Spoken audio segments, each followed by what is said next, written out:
ನಮಸ್ಕಾರ ಎಲ್ರಿಗೂ. ಸರ್ಕಾರದ ಕಡೆಯಿಂದ ಪ್ರತಿ ತಿಂಗಳು ಬರುತ್ತಿರುವಂತಹ ಪಿಂಚಣಿ ಹಣ ನಿಮ್ಮ ಒಂದು ಖಾತೆಗೆ ಬಂದಿಲ್ಲ ಅಥವಾ ಹಣ ಜಮಾ ಆಗ್ತಾ ಇರಲಿಲ್ಲ ಅಂತಂದ್ರೆ ನಿಮ್ಮ ಒಂದು ಪಿಂಚಣಿಯ ಸ್ಥಿತಿನ ನೀವು ಮುಖ್ಯವಾಗಿ ಚೆಕ್ ಮಾಡ್ಕೋಬೇಕಾಗಿರುತ್ತೆ. ಪೆನ್ಷನ್ ಸ್ಟೇಟಸ್ ಅಂತ ಹೇಳ್ತಾರೆ.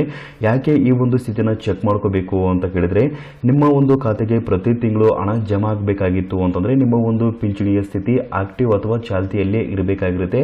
ಒಂದು ವೇಳೆ ಏನಾದರೂ ಇನ್ಆಕ್ಟಿವ್ ಅಥವಾ ರದ್ದಾಗಿತ್ತು ಅಂತಂದ್ರೆ ನೀವು ಪ್ರತಿ ತಿಂಗಳು ಪಿಂಚಣಿ ಹಣ ಪಡೆಯೋಕ್ಕೆ ಆಗಲ್ಲ. ಹಾಗಾಗಿ ನೀವು ಪಿಂಚಣಿ ಸ್ಥಿತಿನ ಮುಖ್ಯವಾಗಿ ಚೆಕ್ ಮಾಡ್ಕೋಬೇಕಾಗಿರುವಂಥದ್ದು. ನೀವು ಪಿಂಚಣಿಯ ಸ್ಥಿತಿನ ಚೆಕ್ ಮಾಡ್ಕೋಬೇಕಾಗಿತ್ತು ಅಂತಂದ್ರೆ ಯಾವುದೇ ಒಂದು ಕೇಂದ್ರಕ್ಕೆ ಅಥವಾ ಯಾವುದೇ ಒಂದು ಕಚೇರಿಗೆ ಹೋಗುವಂತ ಅವಶ್ಯಕತೆ ಇಲ್ಲ.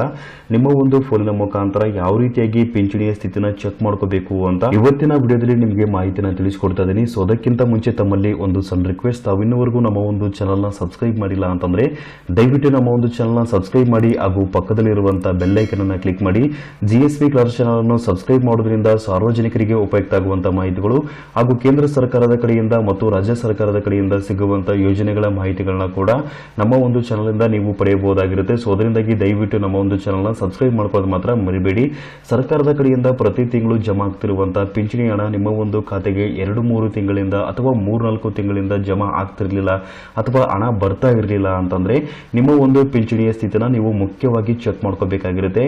ಯಾವುದೇ ಒಂದು ಕಚೇರಿಗೆ ಭೇಟಿ ನೀಡದೇ ಅಥವಾ ಯಾವುದೇ ಒಂದು ಕೇಂದ್ರಕ್ಕೆ ಹೋಗದೇ ಸ್ವತಃ ನಿಮ್ಮ ಒಂದು ಫೋನಿನ ಮುಖಾಂತರನೇ ಪಿಂಚಣಿಯ ಸ್ಥಿತಿ ಅಥವಾ ಪೆನ್ಷನ್ ಸ್ಟೇಟಸ್ ನ ಚೆಕ್ ಮಾಡ್ಕೊಳ್ಳುವಂತಹ ವಿಧಾನವನ್ನ ಇವತ್ತಿನ ವಿಡಿಯೋದಲ್ಲಿ ನಿಮಗೆ ತಿಳಿಸಿಕೊಡ್ತಾ ಇದ್ದೀನಿ. ಪಿಂಚಣಿಯ ಸ್ಥಿತಿನ ಈ ಎಲ್ಲಾ ಪಿಂಚಣಿದಾರರು ಕೂಡ ಚೆಕ್ ಮಾಡ್ಕೋಬಹುದಾಗಿರುತ್ತೆ. ಇಂದಿರಾ ಗಾಂಧಿ ರಾಷ್ಟ್ರೀಯ ವೃದ್ಧಾಪ್ಯ ಯೋಜನೆ ಆಗಿರ್ಬೋದು, ವಿಧವಾ ಪಿಂಚಣಿ ಯೋಜನೆ ಆಗಿರ್ಬೋದು, ಅಂಗವಿಕಲ ಪಿಂಚಣಿ ಆಗಿರ್ಬೋದು, ಸಂಧ್ಯಾ ಸುರಕ್ಷಾ ಯೋಜನೆ ಆಗಿರ್ಬೋದು, ಮನಸ್ವಿನಿ ಯೋಜನೆ ಆಗಿರ್ಬೋದು, ಮೈತ್ರಿ ಯೋಜನೆ ಆಗಿರ್ಬೋದು ಮತ್ತು ಇನ್ನಿತರ ಯೋಜನೆಗಳ ಕಡೆಯಿಂದ ಪಿಂಚಣಿ ಪಡೆಯುವವರು ತಮ್ಮ ಒಂದು ಸ್ಟೇಟಸ್ ನ ಕೂಡ ಚೆಕ್ ಮಾಡ್ಕೋಬಹುದಾಗಿರುತ್ತೆ. ಪೆನ್ಷನ್ ಸ್ಟೇಟಸ್ ಅಥವಾ ಪಿಂಚಣಿಯ ಸ್ಥಿತಿನ ಯಾವ ರೀತಿಯಾಗಿ ಚೆಕ್ ಮಾಡ್ಕೋಬೇಕು ಅಂತ ಕೇಳಿದ್ರೆ ಇಲ್ಲಿ ಕಾಣುವಂತ ಈ ಒಂದು ವೆಬ್ಸೈಟ್ ಗೆ ಭೇಟಿ ನೀಡಬೇಕಾಗಿರುತ್ತೆ. ಇದು ನಮ್ಮ ಕರ್ನಾಟಕ ಸರ್ಕಾರದ ಅಫಿಷಿಯಲ್ ವೆಬ್ಸೈಟ್ ಆಗಿರುತ್ತೆ. ಈ ಒಂದು ವೆಬ್ಸೈಟ್ ಲಿಂಕ್ ನಾನು ಈ ಒಂದು ವಿಡಿಯೋ ಕೆಳಗಿರುವಂತಹ ಡಿಸ್ಕ್ರಿಪ್ಷನ್ ಬಾಕ್ಸ್ ಅಲ್ಲಿ ಕೊಟ್ಟಿರ್ತೀನಿ. ನೀವು ಅಲ್ಲಿಂದ ಓಪನ್ ಮಾಡ್ಕೊಂಡ್ರೆ ಇಲ್ಲಿ ಕಾಣುವಂತ ವೆಬ್ಸೈಟ್ ಗೆ ನೇರವಾಗಿ ಭೇಟಿ ನೀಡ್ತೀರಾ. ಈ ಒಂದು ವೆಬ್ಸೈಟ್ ಗೆ ಭೇಟಿ ನೀಡಿದ ನಂತರ ಇಲ್ಲಿ ನಿಮಗೆ ಒಂದು ಆಪ್ಷನ್ ಕಾಣ್ತಿದೆ, ನೋಡಬಹುದು ಪಿಂಚಣಿ ಸ್ಥಿತಿ ಅಂತ ಬಂದಿದೆ. ಸೊ ಈ ಒಂದು ಆಪ್ಷನ್ ಮೇಲೆ ಕ್ಲಿಕ್ ಮಾಡ್ಕೊಳ್ಳಿ. ನಂತರ ಈ ರೀತಿಯಾಗಿ ಬೆನಿಫಿಷರಿ ಸ್ಟೇಟಸ್ ರಿಪೋರ್ಟ್ ಅಂತ ಬಂದಿರುತ್ತೆ. ಇಲ್ಲಿ ಎಂಟರ್ ಬೆನಿಫಿಷರಿ ಐಡಿ ಅಂತ ಬಂದಿದೆ, ನೋಡಬಹುದು. ಬೆನಿಫಿಷರಿ ಐಡಿ ಅಥವಾ ಬೆನಿಫಿಷರಿ ನಂಬರ್ ನಿಮಗೆ ಕಡ್ಡಾಯವಾಗಿ ಗೊತ್ತಿರಬೇಕಾಗಿರುತ್ತೆ. ಗೊತ್ತಿದ್ರೆ ಮಾತ್ರ ನಿಮ್ಮ ಒಂದು ಪೆನ್ಷನ್ ಸ್ಟೇಟಸ್ ನ ಚೆಕ್ ಮಾಡ್ಕೋಬಹುದಾಗಿರುತ್ತೆ.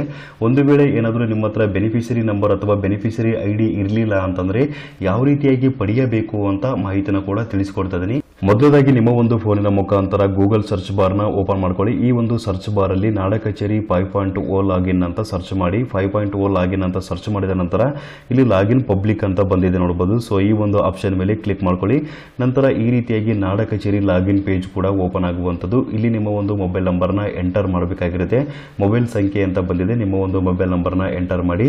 ನಂತರ OTP ಪಡೆಯಿರಿ ಅಂತ ಇರುತ್ತೆ. ಸೊ ಈ ಒಂದು ಆಪ್ಷನ್ ಮೇಲೆ ಕ್ಲಿಕ್ ಮಾಡ್ಕೊಳ್ಳಿ. ನಂತರ ನಿಮ್ಮ ಒಂದು ಮೊಬೈಲ್ ನಂಬರ್ ಗೆ ಒಂದು OTP ಬಂದಿರುತ್ತೆ. ಸೊ ಆ ಒಂದು OTP ನ ಎಂಟರ್ ಮಾಡಿ. ನೆಕ್ಸ್ಟ್ ಇಲ್ಲಿ ಕಾಣುವಂತ ಈ ಒಂದು ಕ್ಯಾಪ್ಚಾ ಕೋಡ್ ನ ಈ ಒಂದು ಖಾಲಿ ಬಾಕ್ಸ್ ಅಲ್ಲಿ ಎಂಟರ್ ಮಾಡಿ. ನಂತರ ಲಾಗಿನ್ ಅಂತ ಇದೆ, ನೋಡಬಹುದು. ಈ ಒಂದು ಲಾಗಿನ್ ಆಪ್ಷನ್ ಮೇಲೆ ಕ್ಲಿಕ್ ಮಾಡ್ಕೊಳ್ಳಿ. ನಂತರ ನಾಡ ಕಚೇರಿ ಡ್ಯಾಶ್ ಬೋರ್ಡ್ ಅಥವಾ ಸೇವೆಗಳ ಪಟ್ಟಿ ಕೂಡ ಇಲ್ಲಿ ಓಪನ್ ಆಗಿರುತ್ತೆ. ಇಲ್ಲಿ ಹೊಸ ವಿನಂತಿ ಅಂತ ಒಂದು ಆಪ್ಷನ್ ಕಾಣ್ತಿದೆ. ಸೊ ಈ ಒಂದು ಆಪ್ಷನ್ ಮೇಲೆ ಸೆಲೆಕ್ಟ್ ಮಾಡ್ಕೊಳ್ಳಿ. ನಂತರ ಇಲ್ಲಿ ಸಾಮಾಜಿಕ ಭದ್ರತಾ ಯೋಜನೆಗಳು ಅಂತ ಬಂದಿರುತ್ತೆ. ಸೊ ಈ ಒಂದು ಆಪ್ಷನ್ ನ ಸೆಲೆಕ್ಟ್ ಮಾಡ್ಕೊಳ್ಳಿ. ನಂತರ ನೀವು ಯಾವ ಯೋಜನೆ ಕಡೆಯಿಂದ ಹಣವನ್ನ ಪಡಿತಾ ಇರ್ತೀರಾ ಅಥವಾ ಪೆನ್ಷನ್ ನ ತಗೊಂತಾ ಇರ್ತೀರಾ ಆ ಒಂದು ಯೋಜನೆಯನ್ನ ಇಲ್ಲಿ ಆಯ್ಕೆ ಮಾಡ್ಕೊಳ್ಳಿ. ಉದಾಹರಣೆಯಾಗಿ ಸಂಧ್ಯಾ ಸುರಕ್ಷಾ ಯೋಜನೆಯನ್ನ ಆಯ್ಕೆ ಮಾಡ್ಕೊಂಡು ನಿಮಗೆ ತೋರಿಸ್ತಾ ಇದ್ದೀನಿ. ಇಲ್ಲಿ ಸಂಧ್ಯಾ ಸುರಕ್ಷಾ ಯೋಜನೆಯನ್ನ ಆಯ್ಕೆ ಮಾಡ್ಕೊಂಡ ನಂತರ ಈ ರೀತಿಯಾಗಿ ಮತ್ತೊಂದು ಪೇಜ್ ಕೂಡ ಓಪನ್ ಆಗುತ್ತೆ. ಇಲ್ಲಿ ಸ್ಕ್ರೋಲ್ ಡೌನ್ ಮಾಡ್ತಾ ಬಂದ್ರೆ ಮುಂದುವರಿಸಿ ಅಂತ ಕೆಳಗಡೆ ಒಂದು ಆಯ್ಕೆ ಕಾಣ್ತಿದೆ, ನೋಡಬಹುದು. ಸೊ ಈ ಒಂದು ಆಯ್ಕೆ ಮೇಲೆ ಕ್ಲಿಕ್ ಮಾಡ್ಕೊಳ್ಳಿ. ನಂತರ ನೀವು ಪಡಿತರ ಚೀಟಿ ಹೊಂದಿದ್ದೀರಾ ಅಂತ ಕೇಳಿರ್ತಾರೆ. ನಿಮ್ಮ ಹತ್ರ ಪಡಿತರ ಚೀಟಿ ಅಥವಾ ರೇಷನ್ ಕಾರ್ಡ್ ನಂಬರ್ ಇತ್ತು ಅಂತಂದ್ರೆ ನೀವು ಅದರಿಂದನೇ ಮುಂದುವರಿಸಬಹುದು. ಒಂದು ವೇಳೆ ಏನಾದರೂ ನಿಮ್ಮ ಒಂದು ರೇಷನ್ ಕಾರ್ಡ್ ನಂಬರ್ ನಿಮಗೆ ಗೊತ್ತಿರಲಿಲ್ಲ ಅಂತಂದ್ರೆ ಆಧಾರ್ ಕಾರ್ಡ್ ನಂಬರ್ ಇಂದನೂ ಕೂಡ ನೀವು ಮುಂದುವರಿಸಬಹುದಾಗಿರುತ್ತೆ. ಇದರಲ್ಲಿ ಯಾವುದು ಸೂಕ್ತನೋ ಅದನ್ನ ಆಯ್ಕೆ ಮಾಡ್ಕೊಳ್ಳಿ. ಇಲ್ಲಿ ನಿಮಗೆ ಆಧಾರ್ ಕಾರ್ಡ್ ಇಂದ ಯಾವ ರೀತಿಯಾಗಿ ನಿಮ್ಮ ಒಂದು ಬೆನಿಫಿಷರಿ ಐಡಿನ ಪಡೆಯಬೇಕು ಅಂತ ಮಾಹಿತಿನ ತಿಳಿಸಿಕೊಡ್ತಾ ಇದ್ದೀನಿ. ಇಲ್ಲಿ ಪಡಿತರ ಚೀಟಿ ಹೊಂದಿದ್ದೀರಾ ಅಂತ ಕೇಳಿರ್ತಾರೆ. ಇಲ್ಲಿ ಇಲ್ಲ ಅಂತ ಸೆಲೆಕ್ಟ್ ಮಾಡ್ಕೊಳ್ಳಿ. ನಂತರ ಈ ರೀತಿಯಾಗಿ ಮುಂದುವರಿಸಿ ಅಂತ ಮತ್ತೊಂದು ಆಯ್ಕೆ ಕೂಡ ಬರುತ್ತೆ. ಇಲ್ಲಿ ಮುಂದುವರಿಸಿ ಮೇಲೆ ಕ್ಲಿಕ್ ಮಾಡ್ಕೊಳ್ಳಿ. ನಂತರ ಐಡೆಂಟಿಟಿ ವ್ಯಾಲಿಡೇಷನ್ ಸರ್ವಿಸ್ ಅಂತ ಬಂದಿರುತ್ತೆ. Name as per Aadhaar English ಅಂತ ಬಂದಿರುತ್ತೆ. ಪಿಂಚಣಿದಾರರ ಆಧಾರ್ ಕಾರ್ಡ್ ಅಲ್ಲಿ ಇಂಗ್ಲಿಷ್ ನಲ್ಲಿ ಯಾವ ರೀತಿಯಾಗಿ ಹೆಸರು ಇರುತ್ತೋ ಸೊ ಅದೇ ರೀತಿಯಾಗಿ ಎಂಟರ್ ಮಾಡಿ, ಸ್ಪೆಲ್ಲಿಂಗ್ ಮಿಸ್ಟೇಕ್ ಇಲ್ಲದೆ ಈ ಒಂದು ಖಾಲಿ ಬಾಕ್ಸ್ ಅಲ್ಲಿ. ನಂತರ ಇಲ್ಲಿ ನೇಮ್ ಆಸ್ ಪರ್ ಕನ್ನಡ ಅಂತ ಬಂದಿರುತ್ತೆ. ಅಂದರೆ ಆಧಾರ್ ಕಾರ್ಡಲ್ಲಿ ಕನ್ನಡದಲ್ಲಿ ಯಾವ ರೀತಿಯಾಗಿರುತ್ತೋ ಅದು ಪಿಂಚಣಿದಾರರ ಆಧಾರ್ ಕಾರ್ಡಲ್ಲಿ ಸೊ ಅದೇ ರೀತಿಯಾಗಿ ಕನ್ನಡದಲ್ಲೂ ಕೂಡ ಎಂಟರ್ ಮಾಡಿ. ನಂತರ ಆಧಾರ್ ನಂಬರ್ ಅಂತ ಕೇಳಿರ್ತಾರೆ, ಆಧಾರ್ ನಂಬರ್ನ ಎಂಟರ್ ಮಾಡಿ. ಅದು ಪಿಂಚಣಿದಾರರ ಆಧಾರ್ ಕಾರ್ಡ್ ನಂಬರ್ನ ಎಂಟರ್ ಮಾಡಬೇಕು. ನಂತರ ಐ ಅಗ್ರಿ ಬಟನ್ ಮೇಲೆ ಈ ರೀತಿಯಾಗಿ ಟಿಕ್ ಮಾರ್ಕ್ನ ಮಾಡ್ಕೊಳ್ಳಿ. ಕೆಳಗಡೆ ಸಬ್ಮಿಟ್ ಅಂತ ಇರುತ್ತೆ, ಈ ಒಂದು ಸಬ್ಮಿಟ್ ಆಪ್ಷನ್ ಮೇಲೆ ಕ್ಲಿಕ್ ಮಾಡ್ಕೊಳ್ಳಿ. ಸಬ್ಮಿಟ್ ಮೇಲೆ ಕ್ಲಿಕ್ ಮಾಡಿದ ನಂತರ ಇಲ್ಲಿ ಆಟೋಮೆಟಿಕ್ ಆಗಿ ಬೆನಿಫಿಷರಿ ಐಡಿ ಅಥವಾ ಬೆನಿಫಿಷರಿ ನಂಬರ್ ಕೂಡ ಜನರೇಟ್ ಆಗಿರುತ್ತೆ. ಈ ಒಂದು ನಂಬರ್ನ ನೀವು ಬರೆದು ಇಟ್ಕೊಳ್ಳಿ ಅಥವಾ ನೋಟ್ ಮಾಡಿ ಇಟ್ಕೊಳ್ಳಿ. ಈ ಒಂದು ನಂಬರ್ ಇಂದ ನೀವು ಪೆನ್ಷನ್ ಸ್ಟೇಟಸ್ ಅಥವಾ ಪಿಂಚಣಿ ಸ್ಥಿತಿನ ಕೂಡ ಚೆಕ್ ಮಾಡ್ಕೋಬಹುದಾಗಿರುತ್ತೆ. ಈ ಒಂದು ನಂಬರ್ನ ಬರೆದಿಟ್ಕೊಂಡ ನಂತರ ಮತ್ತೆ ಈ ಒಂದು ವೆಬ್ಸೈಟ್ಗೆ ಭೇಟಿ ನೀಡಿ. ಇಲ್ಲಿ ಬೆನಿಫಿಷರಿ ಐಡಿ ಅಂತ ಇರುತ್ತೆ ನೋಡಬಹುದು. ಈ ಒಂದು ಖಾಲಿ ಬಾಕ್ಸ್ ಅಲ್ಲಿ ನೀವು ಬರೆದಿಟ್ಕೊಂಡಿರುವಂತಹ ಬೆನಿಫಿಷರಿ ಐಡಿ ನಂಬರ್ನ ಎಂಟರ್ ಮಾಡಿ. ನಂತರ ಇಲ್ಲಿ ಕಾಣುವಂತ ಈ ಒಂದು ಕ್ಯಾಪ್ಚಾ ಕೋಡ್ನ ಈ ಒಂದು ಖಾಲಿ ಬಾಕ್ಸ್ ಅಲ್ಲಿ ಎಂಟರ್ ಮಾಡಿ. ನಂತರ ಸರ್ಚ್ ಅಂತ ಇರುತ್ತೆ ನೋಡಬಹುದು, ಈ ಒಂದು ಸರ್ಚ್ ಆಪ್ಷನ್ ಮೇಲೆ ಕ್ಲಿಕ್ ಮಾಡ್ಕೊಳ್ಳಿ. ನಂತರ ನಿಮ್ಮ ಒಂದು ಪೆನ್ಷನ್ಗೆ ಅಥವಾ ನಿಮ್ಮ ಒಂದು ಪಿಂಚಣಿಗೆ ಸಂಬಂಧಪಟ್ಟ ವಿವರಗಳು ಕೂಡ ಇಲ್ಲಿ ಸಂಪೂರ್ಣವಾಗಿ ಬಂದಿರುತ್ತೆ. ಇದರಲ್ಲಿ ಮುಖ್ಯವಾಗಿ ನೋಡ್ತಾ ಇದ್ದೀರಾ ಬೆನಿಫಿಷರಿ ಸ್ಟೇಟಸ್ ಅಂತ ಇದೆ ನೋಡಬಹುದು. ಈ ಒಂದು ಬೆನಿಫಿಷರಿ ಸ್ಟೇಟಸ್ ಅಲ್ಲಿ ರನ್ನಿಂಗ್ ಅಂತ ಬಂದಿರಬೇಕಾಗಿರುತ್ತೆ. ಈ ರೀತಿಯಾಗಿ ರನ್ನಿಂಗ್ ಅಥವಾ ಆಕ್ಟಿವ್ ಅಂತ ಇತ್ತು ಅಂತಂದ್ರೆ ನೀವು ಪ್ರತಿ ತಿಂಗಳು ಪಿಂಚಣಿ ಹಣವನ್ನ ಪಡೆಯಕ್ಕೆ ಅರ್ಹತೆಯನ್ನ ಹೊಂದಿರ್ತೀರ. ಖಂಡಿತವಾಗಿ ಕೂಡ ನಿಮ್ಮ ಒಂದು ಖಾತೆಗೆ ಹಣ ಜಮಾ ಆಗುತ್ತೆ. ಒಂದು ವೇಳೆ ಏನಾದರೂ ಇಲ್ಲಿ ರನ್ನಿಂಗ್ ಬದಲು ಇನ್ಆಕ್ಟಿವ್ ಅಥವಾ ಸ್ಟಾಪ್ಡ್ ಅಂತ ಬಂದಿತ್ತು ಅಂತಂದ್ರೆ ನೀವು ಪಿಂಚಣಿ ಹಣವನ್ನ ಪಡೆಯಕ್ಕೆ ಆಗಲ್ಲ. ಯಾಕೆಂದ್ರೆ ನಿಮ್ಮ ಒಂದು ಪಿಂಚಣಿ ಸಂಪೂರ್ಣವಾಗಿ ರದ್ದಾಗಿರುತ್ತೆ. ಅದರಿಂದಾಗಿ ನಿಮ್ಮ ಒಂದು ಖಾತೆಗೆ 2-3 ತಿಂಗಳಿಂದ ಅಥವಾ 3-4 ತಿಂಗಳಿಂದ ಹಣ ಬರ್ತಾ ಇರಲ್ಲ ಸ್ನೇಹಿತರೆ. ಹಾಗಾಗಿ ಪಿಂಚಣಿದಾರರು ತಮ್ಮ ಒಂದು ಪಿಂಚಣಿ ಸ್ಥಿತಿನ ಮುಖ್ಯವಾಗಿ ಚೆಕ್ ಮಾಡ್ಕೊಳ್ಳೇಬೇಕಾಗಿರುತ್ತೆ. ಇನ್ನೊಂದು ಮುಖ್ಯವಾಗಿರುವಂತಹ ಮಾಹಿತಿ, ಪಿಂಚಣಿದಾರರು ಪ್ರತಿ ತಿಂಗಳು ಪೆನ್ಷನ್ ಅಮೌಂಟ್ ಅಥವಾ ಪಿಂಚಣಿ ಹಣವನ್ನ ಪಡೆಯಕ್ಕೆ ಅರ್ಹತೆಯನ್ನ ಹೊಂದಿರ್ತೀರಾ. ಆದ್ರೂ ಕೂಡ ನಿಮ್ಮ ಒಂದು ಪಿಂಚಣಿ ರದ್ದಾಗಿತ್ತು ಅಥವಾ ಸ್ಟಾಪ್ ಆಗಿತ್ತು ಅಂತಂದ್ರೆ ನೀವು ಏನು ಮಾಡಬೇಕು ಅಂತ ಕೇಳಿದ್ರೆ, ನಿಮ್ಮ ಎಲ್ಲ ದಾಖಲಾತಿಗಳೊಂದಿಗೆ, ದಾಖಲಾತಿಗಳು ಯಾವ್ಯಾವು ಅಂತ ಕೇಳಿದ್ರೆ ಆಧಾರ್ ಕಾರ್ಡ್ ಆಗಿರ್ಬೋದು, ರೇಷನ್ ಕಾರ್ಡ್ ಆಗಿರ್ಬೋದು, ಮಂಜೂರಾತಿ ಪತ್ರ ಅಥವಾ ಆರ್ಡರ್ ಕಾಪಿ ಅಂತ ಹೇಳ್ತಾರೆ, ಜಾತಿ ಮತ್ತು ಆದಾಯ ಪ್ರಮಾಣ ಪತ್ರಗಳನ್ನ ತೆಗೆದುಕೊಂಡು ನಿಮ್ಮ ಹತ್ತಿರದ ತಹಶೀಲ್ ಆಫೀಸ್ ಅಥವಾ ನಾಡ ಕಚೇರಿಗೆ ಭೇಟಿ ನೀಡಬೇಕಾಗಿರುತ್ತೆ.